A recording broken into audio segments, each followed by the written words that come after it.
안녕하세요. 이번 시간에 저희가 임상심리사 2급의 임상심리학 과목 한번 보도록 하겠습니다.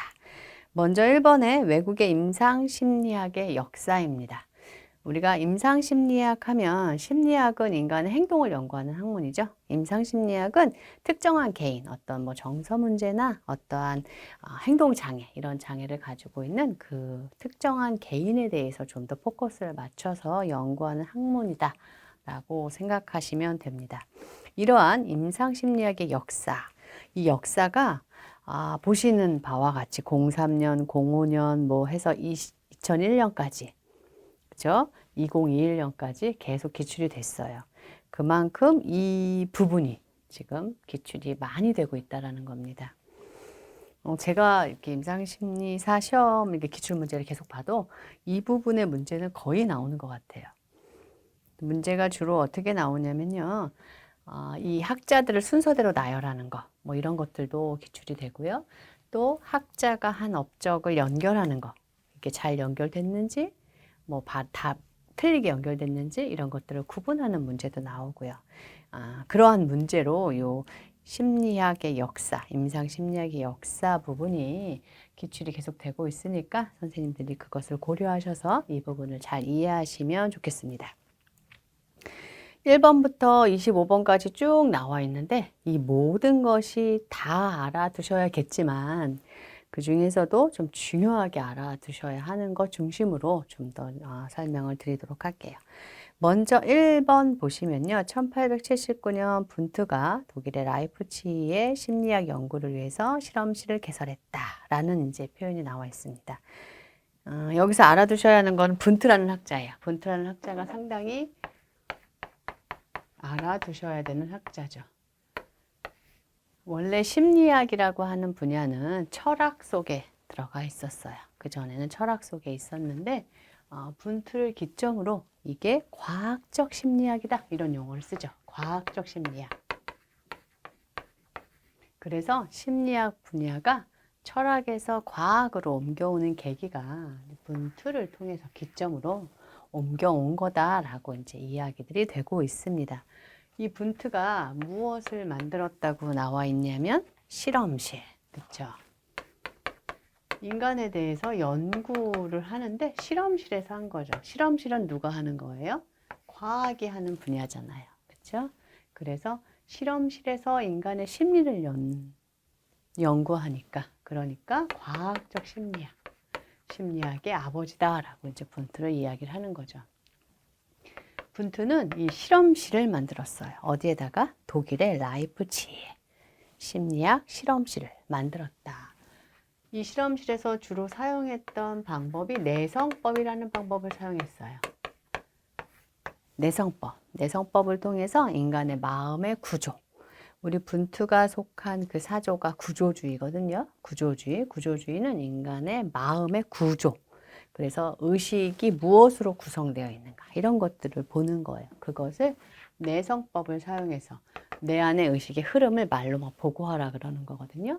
그 내성법을 통해서 인간의 의식 구조, 인간의 의식의 구조, 의식이 무엇으로 구성되었는지를 실험실에서 연구를 했다는 거죠. 이 분트가 실험실을 만들었을 때 이게 정말 획기적이었죠. 그래서 많은 학자들이 이 실험실에 찾아와서 같이 연구도 하고 많은 것들을 배워가기도 했어요. 그래서 이 분트의 실험실에서 많이 이 연구를 통해서 많이 영향을 받았던 사람들이 카텔이라는 학자도 있고요. 그리고 위트머라는 학자도 있고요. 그 학자들이 다 분트의 실험실을 좀 거쳐갔죠. 그래서 동그라미 1번에서 알아두셔야 하는 것은 1879년, 이 연도도 상당히 중요합니다. 1879년에 분트가 독일 라이프치히에서 실험실을 개설했다라는 겁니다. 그리고 갈튼이라는 학자는요, 요 사이에 낀 학자인데 갈튼이라는 학자는 개인차를 많이 강조했던 학자예요. 나와 너의 차이. 그래서 그의 연구를 보면 인간의 능력과 그 발달에 관한 탐구 이렇게 되어 있죠. 이게 개인차 많이 연구를 했던 학자입니다. 동그라미 3번이 또 중요하죠. 카텔이라고 하는 학자가 정신검사라는 용어를 처음 제안했습니다. 카텔은 미국의 최초 심리학 교수예요. 카텔이. 이 카텔이 본투의 이 실험실 찾아와서 거기서 많은 영향을 받고 그리고 나서 미국의 최초의 심리학 교수가 되죠. 이 카텔은 정신검사라는 용어를 처음 사용했습니다. 1890년도. 이 연도수도 그래야 선생님들이 이거 순서대로 나열해라 라고 할 때 찾아내실 수 있어요. 그 다음 92년도에 미국 심리학회가 창설이 됐고요. 그리고 중요한 거 동그라미 1번, 동그라미 3번, 동그라미 5번 지금 중요한 거 1896년에 위트머 펜실베니아 대학에서 세계 최초의 심리진료소를 개설했다. 이게 상당히 또 중요한 이야기. 기출이 엄청 많이 돼요. 네, 요 비트머라고도 하고 위트머라고도 하는데 1896년 이 연도수도 중요하고요. 펜실베니아 대학 여기에서 무엇을 만들었대요? 심리진료소 클리닉이죠. 클리닉 뭐예요? 지금의 상담소 같은 걸 만들었다는 이야기입니다. 이 위트머도 여기 분투의 영향을 좀 받았죠. 받아서 심리진료소를 개설을 했어요. 그래서 여기에서는 주로 아동의 학습 문제 이런 것들을 많이 치료를 했죠. 그래서 학습장애나 행동장애 이런 것들을 많이 치료를 했던 장소가 위트머가 만든 심리진료소에서 이제 그런 역할들을 많이 했습니다. 그리고 1903년도 비네가 자신의 딸들을 대상으로 기억, 상상, 의지 등에 대해서 연구한 지능의 실험적 연구를 발표했고 중요한 게 동그라미 6번과 사실은 동그라미 8번이 좀 연결이 되죠. 그렇죠? 비네가 이것을 발표했고 8번 보시면 1905년도에 비네가 시몬과 함께 비네 시몬 검사를 개발했다. 이게 또 중요하죠. 지금 이것이 순서대로 나열된 거라서 그 순서를 좀 기억하셔야 돼요. 비네와 관련돼서 순서가 더 중요한 건 사실 1905년이죠. 1905년도에 비네 시몬 검사, 최초의 지능 검사, 비네 시몬 검사. 비네가 그 프랑스 정부에서 이제 초등학교 과정을 만들려고 한다. 그런데 여기에 교육을 받을 수 있는 아동과 받을 수 없는 아동을 좀 이렇게 변별할 수 있는 어떤 검사를 좀 만들어줘라. 그래서 비네가 그것을 만든 거죠. 그게 최초의 지능 검사가 되죠. 그게 비네 시몬 검사입니다. 그게 1905년도예요. 그 앞에 7번에 보시면 1904년도에 위트머가 펜실베니아 대학에서 최초로 임상심리학 강좌를 개설했다. 이 위트머가요, 사실은 임상심리학이라는 용어를 최초로 사용한 학자예요. 그러면서 임상심리학 강좌를 개설한 거예요. 위트머가 참 많은 역할들을 했죠. 사실 중요한 학자가 이제 이 분투, 그 다음에 이제 위트머, 그죠? 위트머가 이제 중요한 학자죠. 그래서 분투가 실험실 만들고 그리고 나서 위트머가 1896년도에 클리닉 만들었고 그리고 나서 1804년도에 임상심리학 강좌를 개설했다. 임상심리학 용어를 최초로 사용하면서 임상심리학 강좌를 개설했다. 그리고 이제 그 사이에 뭐가 꼈냐? 1905년도에 비네 시몬 검사, 심리검사 이게 있었다라는 겁니다. 그리고 동그라미 9번에 보시면 1907년도에 최초의 임상심리학 학술지인 Psychological Clinic 이것이 간행됐는데 이것도 이제 우리 위트머가 관여가 된 겁니다. 그것이 또 간행이 됐고요.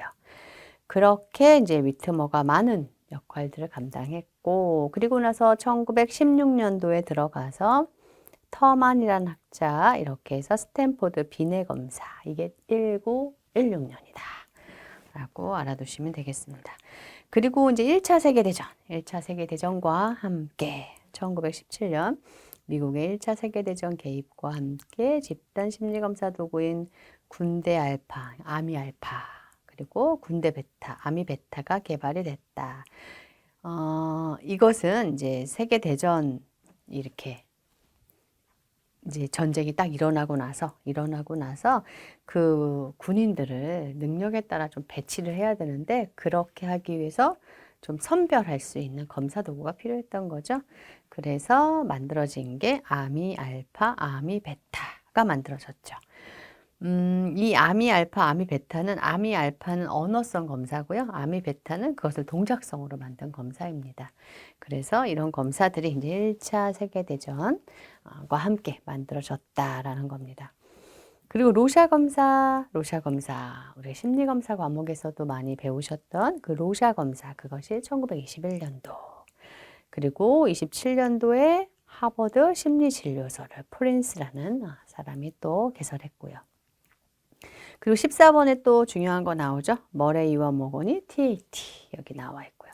그 15번에 1939년에 웩슬러 밸류뷰 성인용 지능척도 개발했다. 1905년도에 비네 시몬 검사가 만들어졌는데 이것은 비율 지능 지수, 그러니까 성인에게는 적용하기가 어려웠죠. 비율 지능 지수를 사용해서 비율 지능 지수는 생활 연령분의 정신 연령 곱하기 100. 그런데 정신 연령은 어느 정도까지 발달하다가 발달하지가 않기 때문에 성인에게 적용하면 지능이 낮게 나오잖아요. 그래서 그것을 성인에게 적용할 수 없었어요. 그래서 웩슬러가 1939년도에 성인용 지능척도 웩슬러 검사를 만든 거죠. 그 다음 43년, 그 유명한 MMPI가 43년도에 만들어집니다. 그리고 46년에 이런 어떤 훈련 프로그램이 도입됐고요. 그리고 46년에 또 라파포트, 길, 세퍼가 심리검사에 의해서 측정되는 특정 심리 기능을 구체화하고 이를 제시한 진단적 심리검사를 저술하기도 했다라는 겁니다. 그리고 20번에 16성격 요인검사 누가 만들었죠?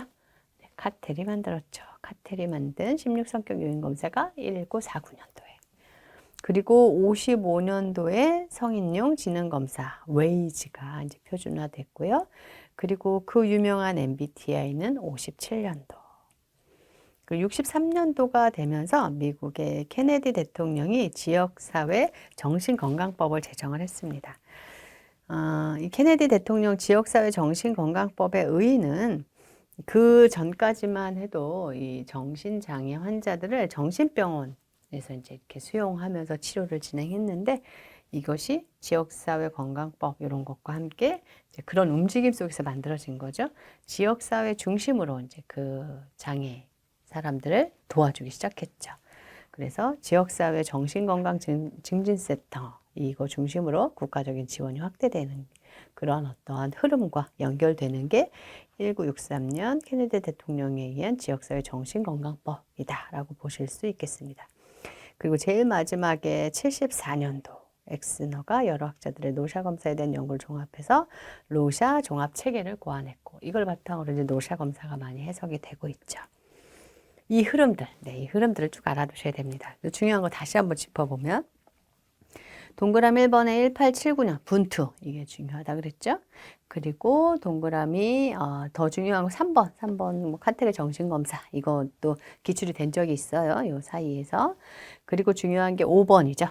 위트머가 심리진료소를 개설한 거. 그리고 1905년도 8번에 나와 있는 비네 시몬 검사가 나왔고 그리고 10번에 스탠포드 비네 검사 그리고 17번에 아미 알파, 아미 베타, 그리고 로샤, 그리고 14번에 머레이 모건, 1939년 웩슬러 밸류뷰, 그리고 1949년 16성격 요인 검사, 16번에 1943년 MMPI 있죠? MMPI 있고요. 그 다음에 1949년 16성격 요인 검사, 55년 웩슬러 성인용 지능 검사 웨이즈, 57년에 MBTI, 그리고 74년에 엑스너, 로샤 채점 체계, 종합 채점 체계. 이것이 이렇게 순서대로 이제 좀 흐름을 읽어 두셔야 합니다. 이제 이러고 나서 나중에는 어떻게 돼요? 요즘에는 절충적인 접근들을 많이 쓰고 있죠. 이런 흐름들이 있다라는 걸 알아두시면 좋겠고요. 또 하나 더 말씀을 좀 드리고 싶은 것은 임상심리학의 성장과 관련돼서 이 세계대전, 1차 세계대전, 2차 세계대전이 참 많은 영향을 주었어요. 그래서 임상심리학은 이 전쟁, 그죠? 전쟁이 일어났던 것, 그것과 함께 많이 성장을 했습니다.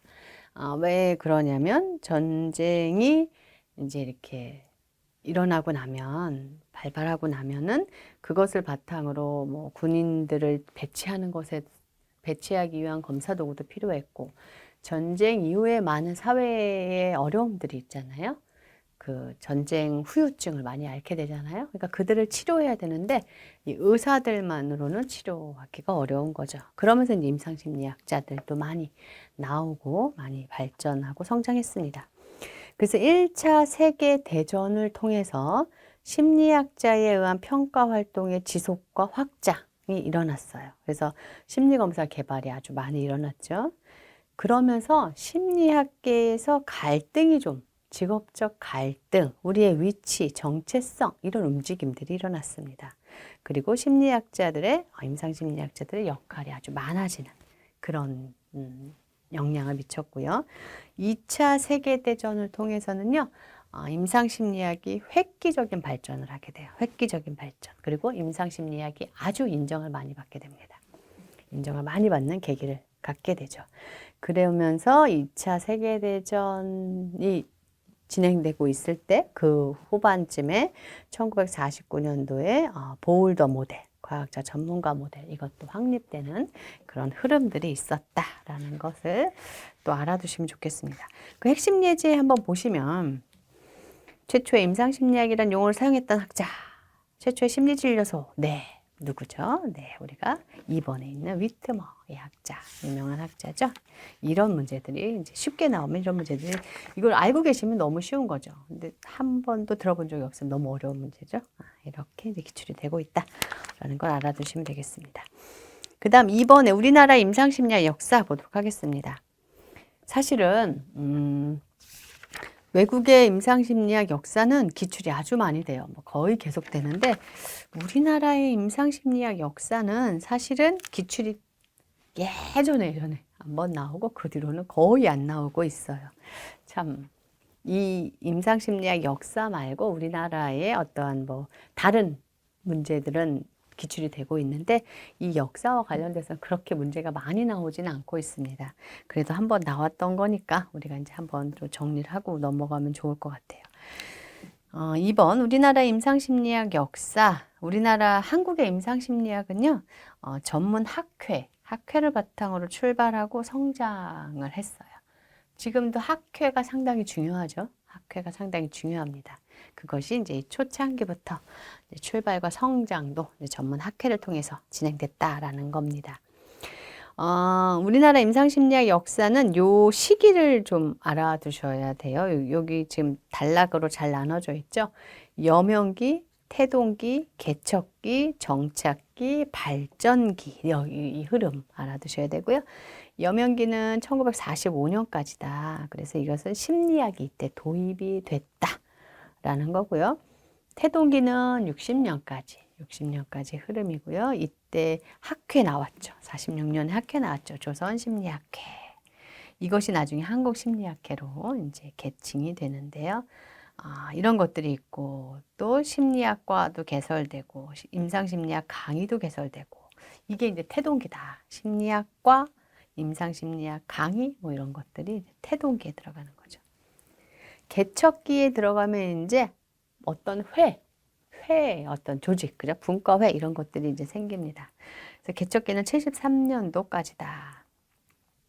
그래서 어떤 대학들, 부속병원에서 신경정신과 활동이 시작이 되고 1964년도에 나와 있죠. 한국심리학회 산하의 임상심리 분과회 이게 만들어진 거죠. 그래서 임상심리분과회라고 하는 것, 이것은요, 임상심리학, 상담심리학 발전을 위해서 보다 질 높은 상담가와 임상심리학자를 양성할 필요가 있다. 이런 어떤 계기로 이런 것들이 이제 설립이 된 거죠. 그것이 이제 1964년도에 일어났다라는 겁니다. 그러면서 이 분과회가 생기고 나니까 어떤 학보 같은 거 생기겠죠? 학보 생기고 자격 규정 발표하고 박사과정 생기고 그래서 73년도 이게 개척기 마지막 73년도에 한국심리학회에서 임상 및 상담심리 전문가가 배출이 됐어요. 이 73년 2월 1일이에요. 73년 이것까지 알아두실 필요는 없지만 73년 2월 1일에 자격시험이 실시가 됐어요. 임상심리 전문가, 상담심리 전문가 이 전문가 자격시험이 이제 진행이 된 거죠. 실시가 됐고 그걸 통해서 임상심리 전문가 8명, 상담심리 전문가 6명 이렇게 이제 배출이 됐습니다. 그게 이제 73년도. 이게 다 개척기. 이 전문가까지 배출하는 게 이제 개척기에 들어갑니다. 그리고 정착기에 들어가죠. 정착기 75년도 뭐 수련과정 개설되고 임상심리 연수원이 개설되고 이게 정착기에 들어가고요. 5번은 이제 발전기는 87년도 이후다. 그래서 한국심리학회에서 임상심리학회가 한국심리학회에서 독립되고 정신보건법 97년도. 그래서 이때 정신보건 임상심리사 1급, 2급 이렇게 이제 자격증도 나오고요. 그리고 지금 선생님들이 준비하고 계시는 임상심리사 2급, 그죠? 이것이 2002년도 국가기술 자격증으로 인정되는 이게 이제 발전기에 속하는 어떤 우리나라의 역사다라고 이제 정리하시면 되겠습니다. 네, 그 다음에 우리 3번 임상심리학자의 역할, 이것이 좀 더 중요하죠. 임상심리학자가 어떤 역할을 하느냐, 이것이 좀 더 중요한데 먼저 1번에 임상심리학자의 역할, 동그라미 1번에 진단평가, 2번 치료, 재활, 교육훈련, 자문, 행정 및 지도, 연구. 네, 임상심리학자들이 이런 역할들을 쭉 하고 있어요. 이 역할들. 중요한 게 이제 진단하는 거. 평가하는 거. 이거 되게 중요하죠. 내담자의 심리적, 사회적 문제를 파악하고 내담자의 기능, 능력의 한계를 관찰하고 검토하고 그래서 진단하는 거. 그리고 평가하는 거. 이런 것들이 임상심리학자가 하는 역할입니다. 우리 선생님들이 이 자격증을 따고 나시면 이런 역할들 하시겠죠. 그렇죠? 진단하고 평가하는 거 역할하죠. 그리고 치료도 도와줘요. 그래서 내담자의 심리적 문제를 해결하고 원만한 가정생활과 사회생활을 영위하도록 하며 대인관계 유지, 개선을 위해서 내담자와 함께 노력하는 이런 어떤 치료도 진행하고요. 재활도 합니다. 그래서 정신질환자를 비롯해서 가족을 대상으로 하는 어떤 재활, 사회복귀 촉진을 위한 어떤 서비스 제공을 하고요. 교육하고 훈련하는 일도 해요. 그래서 임상심리학, 이상심리학, 지역사회 심리학 등의 과학적 학문을 비롯해서 상담 이런 것들에 대한 교육과 훈련을 실시한다. 자문도 하죠. 그래서 선생님들이 임상심리학 과목에서 나중에 자문에 대해서도 좀 배우실 거예요. 이 자문은 보통 외부 기관의 요청에 의한 거죠. 그래서 평가나 치료보다는 어떤 의견을 제시하는 게 자문이죠. 이런 자문도 실시합니다. 그래서 중앙정부나 지역자치단체, 교육기관, 정신건강 관련 단체 등이 종사하는 자의 자문 요청에 응대하는 것. 그리고 행정도 해요. 행정도 하고 연구 진행합니다. 임상심리학자가 다양한 치료 방법도 고안하고요. 평가 방법도 연구하고. 임상심리학자가 할 역할이 참 많죠. 이 모든 것들을 하고 있다라는 걸 알아주시면 좋겠습니다. 2번 과학자 전문가 모델. 네, 이게 좀 중요한 내용입니다. 과학자 전문가 모델. 이게 과학자 전문가 또는 과학자 진료자 모델이라고 보셔도 돼요. 과학자, 그러니까 임상심리학자는 과학자이면서 진료자, 치료하는 사람인 거죠. 과학자는 뭐예요? 연구하는 사람. 연구도 하면서 임상적으로 치료도 하는 사람인 거예요. 이게 다 임상심리학자가 해야 되는 역할이다라는 거죠. 그런데 이 과학자 전문가 모델에서는요, 연구자 역할이 좀 더 강조가 되기는 해요. 한번 볼게요. 동그라미 1번. 1949년 미국 콜로라도 보울더에서 개최된 미국 심리학회 회의에서 임상심리학자의 수련과 관련해서 과학자 전문가 또는 과학자 실무자, 과학자 진료자 이런 모델을 제시한 거죠. 그래서 이것을 보울더 모델이라고도 하는 거예요. 동그라미 2번에 나와 있죠. 일명 보울더 모델이라고도 한다.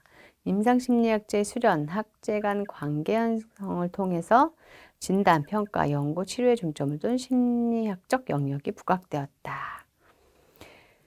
그래서 이 과학자 전문가 모델에서는요, 임상심리학자가 되기 위해서는 과학적인 연구 방법에 대해서 훈련을 받아야 해요.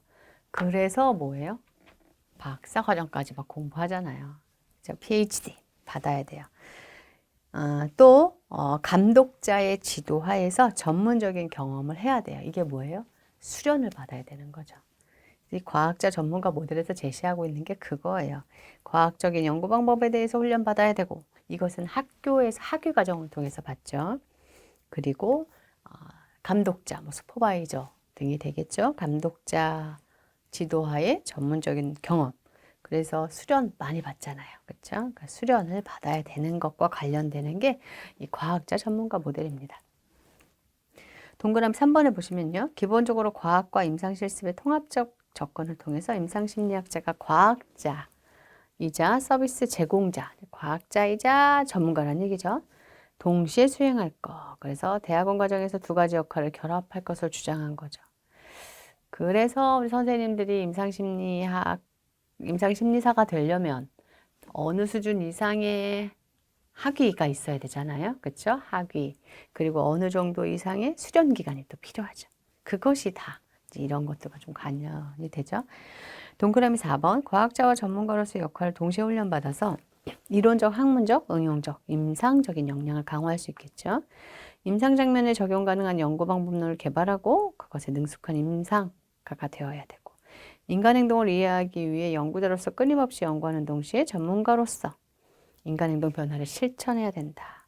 그래서 동그라미 7번 1차적으로 뭐가 돼야 된다? 과학자가 돼야 되고 이후에 임상가가 되어야 한다라고 강조하고 있는 게 과학자 전문가 모델이다 라고 보시면 되겠습니다.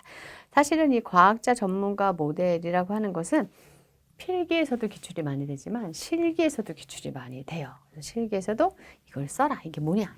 예전에 이제 그런 것들이 기출이 많이 됐었거든요. 그래서 선생님들이 이걸 좀 잘 알아두시면 좋겠습니다.